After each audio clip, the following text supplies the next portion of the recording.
kelas 04-003 Universitas Pamulang. Kami akan menjelaskan terkait dengan materi visi dan misi mata kuliah Manajemen Strategik dengan dosen pengampu Ibu Indahwati. Sebelumnya, perkenalkan, nama saya Mutiara Sariasi. Nama saya Septia Bisa. Saya Maria Zulkiflia.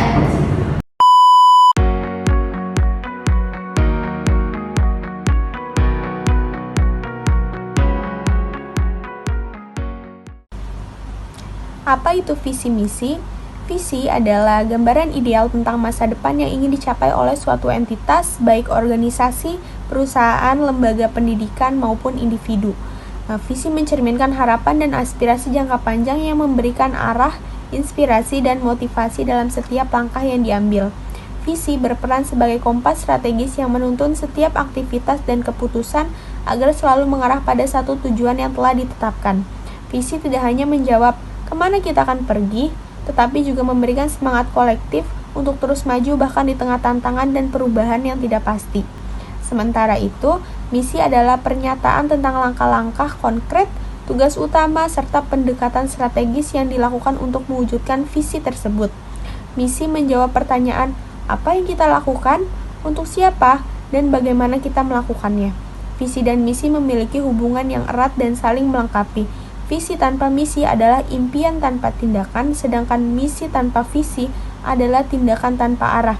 Oleh karena itu, kedua elemen ini harus dirumuskan secara konsisten dan terintegrasi agar dapat menghasilkan strategi yang efektif dalam menjalankan roda organisasi. Peran visi dan misi dalam perkembangan strategi. Visi dan misi memiliki peran penting dalam kehidupan organisasi dan individu sebagai dasar dalam menyusun strategi yang terarah dan berkesinambungan.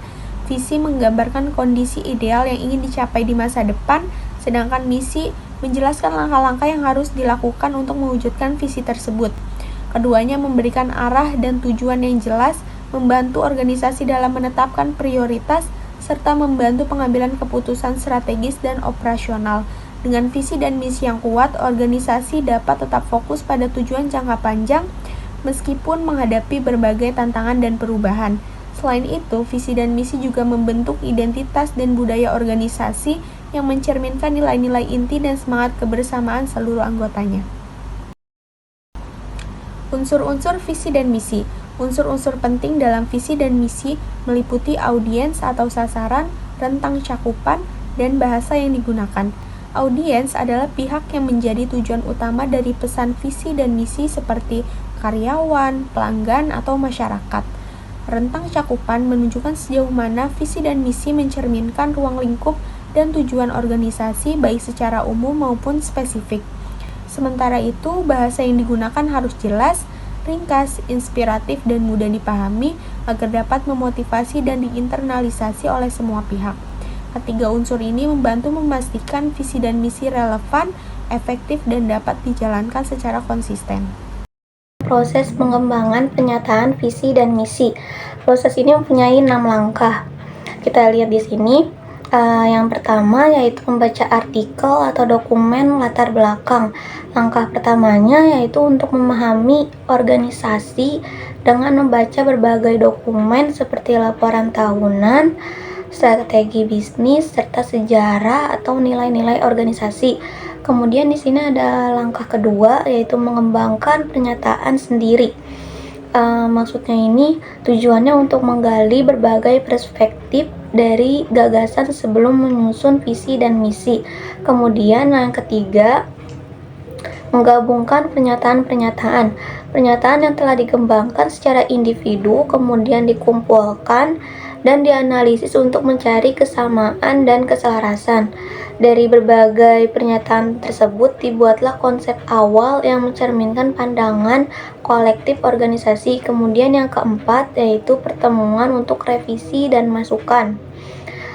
Tim atau pemangku kepentingan ini mengadakan pertemuan untuk membahas konsep awal visi dan misi.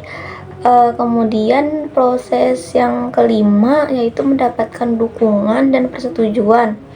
Persetujuan ini dapat dari pimpinan organisasi atau dewan pengarah.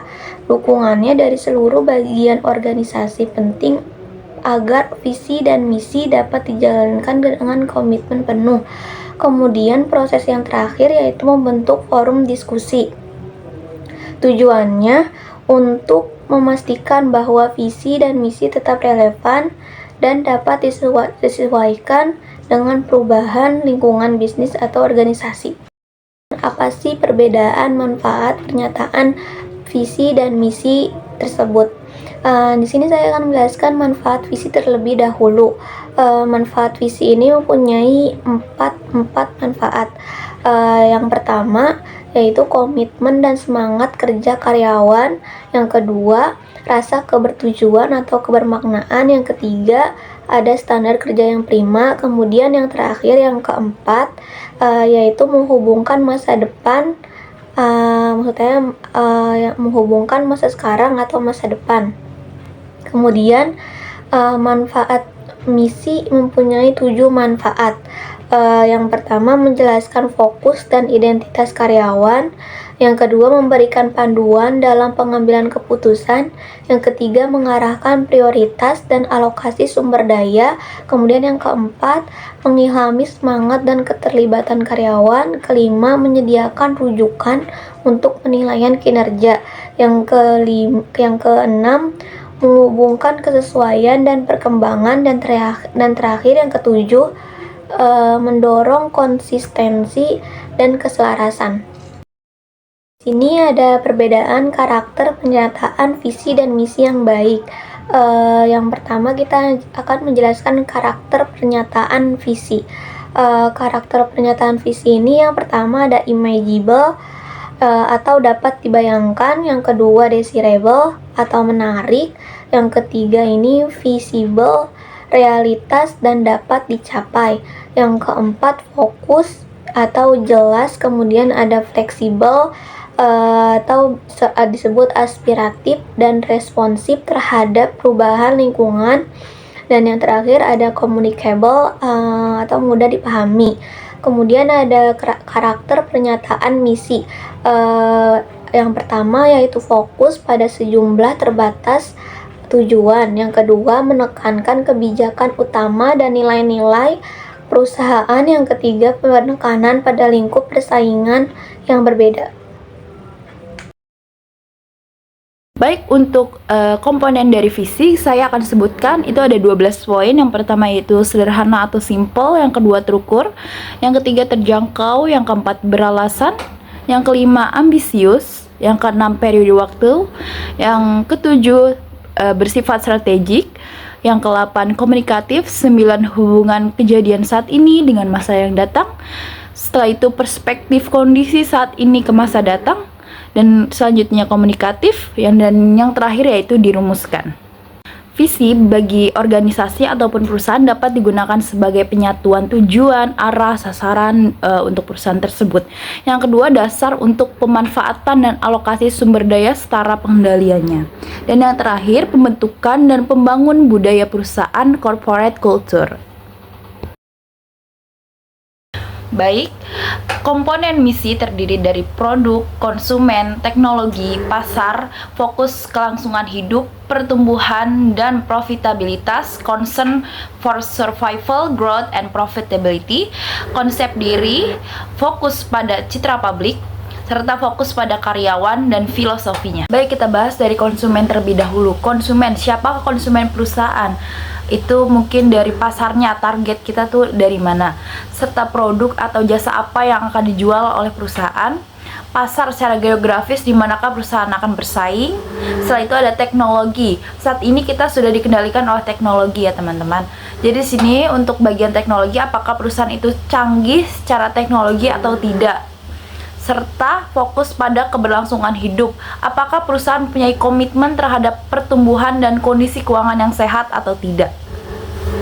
Dan serta ada unsur-unsur dari visi dan misi, yaitu audience, rentang cakupannya dan bahasa yang digunakan. Audience, rumusan dan visi dan misi ditunjukkan kepada kelompok penting seperti karyawan, pemegang saham, serta masyarakat dan pelanggan. Rentang cakupannya itu seperti satu kalimat, namun ada pula panjang yang mencakupnya rumusan tentang visi, misi, filsafat, tujuan, dan strategi. Dan yang terakhir adalah bahasa yang digunakan. Rumusan visi dan misi adalah penggunaan kalimat yang memilih kata harus memenuhi standar bagi perumusan visi dan misi yang baik. Baik, di sini dalam pertemuan 4 terkait visi dan misi organisasi, saya memiliki kesimpulan bahwa visi dan misi adalah dua kata yang saling berkesinambungan. Visi adalah suatu keinginan individu atau lembaga perusahaan tentang keadaan masa depan yang mereka inginkan atau ditunjukkan kepada seluruh anggota organisasi pada semua jenjang manajemen, sedangkan untuk misi adalah jenjang usaha, pemikiran, langkah-langkah yang secara formal untuk mewujudkan visi tersebut. Yang dimaksudkan untuk memperjelas tindakan apa yang akan diinginkan oleh pemilik perusahaan dan menjadi pegangan untuk menjalankan usahanya sekarang hingga masa depan yang akan datang sampai visi tersebut terwujud. Visi dan misi merupakan suatu pedoman kerja dalam menjalankan usaha secara efektif dan efisien untuk mencapai hasil yang maksimal, yang harus dipatuhi dan dijalankan oleh seluruh anggota organisasi tanpa terkecuali, yang pada gilirannya diharapkan dapat menjadi budaya perusahaan.